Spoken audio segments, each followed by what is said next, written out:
Hello everyone, welcome to ఆర్ఎస్మై Telugu channel. ఇవాళ వీడియోలో బ్యాంగిల్కి కుందన్స్ అనేవి 4 సైడ్స్ అంటించుకోవాలనుకున్నప్పుడు ఈక్వల్ డిస్టెన్స్లో ఎలాగ అంటించుకోవాలి అనేది వీడియో.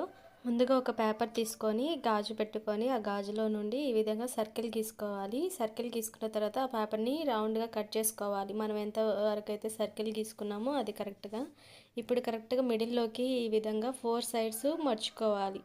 ఈ విధంగా ఫోల్డ్ చేసుకోవాలి. ఇలా ఫోల్డ్ చేసుకొని ఈ విధంగా ఫోల్డింగ్ చేసుకొని ఇప్పుడు ఓపెన్ చేసి చూద్దాము. సో ఇక్కడ మనం ఫోల్డింగ్ చేసిన గుర్తులు కనిపిస్తున్నాయి కదా, సో అక్కడ అవన్నీ చోట్ల ఈ విధంగా పెన్నుతో మార్క్ చేసుకోవాలన్నమాట. ఇప్పుడు బ్యాంగిల్ లోపల పెట్టేసి ఎక్కడైతే మనము ఈ ఫోల్డింగ్స్ మనం మార్క్ చేసుకున్నామో అక్కడ గ్లూ అంటించుకోవాలి. సో ఇప్పుడు అక్కడ చూపిస్తున్న విధంగా మనకు ఆ 4 సైడ్స్ ఈక్వల్గా ఉంటాయి. అక్కడ కుందన్స్ అనేవి ఈక్వల్ డిస్టెన్స్లో మనము అంటించుకోవచ్చు. అంతే ఫ్రెండ్స్, ఈ వీడియో మీకు నచ్చినట్లయితే లైక్, షేర్,